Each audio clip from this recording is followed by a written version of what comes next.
Olá, eu sou Caio Megali, economista da XP, e esse é o Economia em Destaque, o balanço das principais notícias na economia essa semana.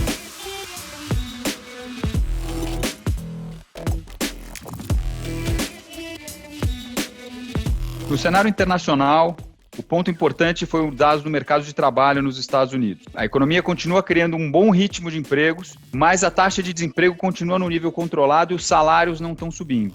Isso significa que a economia está se recuperando, mas as pressões inflacionárias não são tão altas. Isso vai dar tempo para que o Banco Central não precise subir a taxa de juros tão cedo e não precise, portanto, tirar tão cedo os estímulos monetários da economia.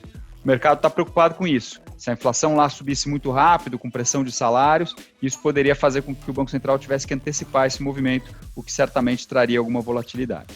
O outro destaque nessa semana foram os preços do petróleo. O petróleo continua subindo porque a economia mundial está forte, nos Estados Unidos, na Europa, na China, trazendo muita demanda pelo produto. Petróleo em alta pode significar também alta da inflação. Isso preocupa os mercados. Os produtores de petróleo na OPEP se juntaram para decidir se reagem a isso, aumentando a produção ou não, mas por enquanto nenhuma decisão foi tomada. Na Europa, os dados de atividade continuam também muito positivos, especialmente do lado da confiança. Muito claramente ali os europeus estão sentindo que a economia está se recuperando da crise da pandemia. Em compensação, a onda trazida pela variante Delta do coronavírus está se espalhando. É uma variante que é altamente contagiosa e já representa quase 95% dos novos casos no Reino Unido. A boa notícia é que a fabricante Johnson & Johnson avisou que a vacina dela é potente contra essa nova variante. Resta saber se as demais são e os estudos vão continuar.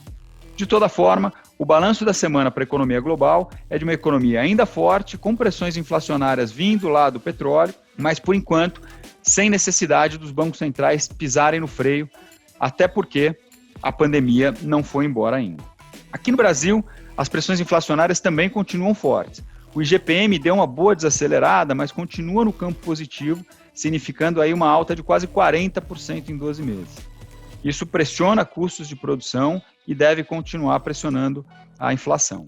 Além do IGPM, a bola da vez para pressionar a inflação agora é a energia elétrica. A ANEEL anunciou durante a semana que a bandeira vermelha vai continuar e mais.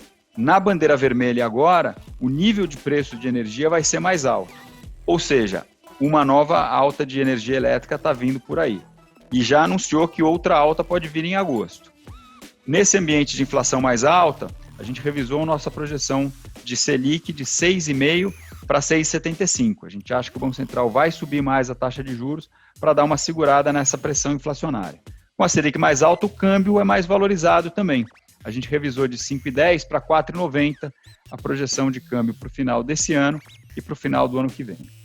Mas o grande tema dessa semana na economia foi a reforma tributária que o governo mandou no final da semana passada. A reforma aumenta impostos sobre dividendos das empresas e reduz o imposto de renda de pessoa física. E também mexe no imposto de investimentos, de fundos de investimento, de tributação. A percepção geral do mercado é que isso aumenta a carga tributária sobre a produção.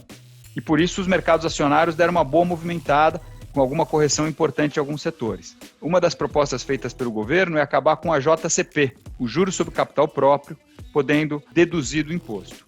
Se isso acontecer, pode de fato mexer com a estrutura de capital das empresas e isso, claro, afeta a bolsa. Além disso, o ambiente político vem se tornando mais volátil com o avanço das investigações na CPI. Ou seja, a tramitação da reforma tributária, junto com esse ambiente político um pouco mais volátil e nervoso, pode trazer mais incertezas para a economia e para os mercados no curto prazo. Tanto que a performance essa semana não foi tão boa. De qualquer forma, daqui para frente, como a gente acredita que a economia mundial vai continuar afetando positivamente a economia brasileira, muito provavelmente os mercados vão se equilibrar e voltar a andar para o campo positivo. Mas tem que ficar de olho muito de perto na tramitação da reforma tributária e nas consequências dessas incertezas políticas. Esses foram os principais destaques da semana. Semana que vem estamos de volta com um novo Economia em Destaque. Até lá!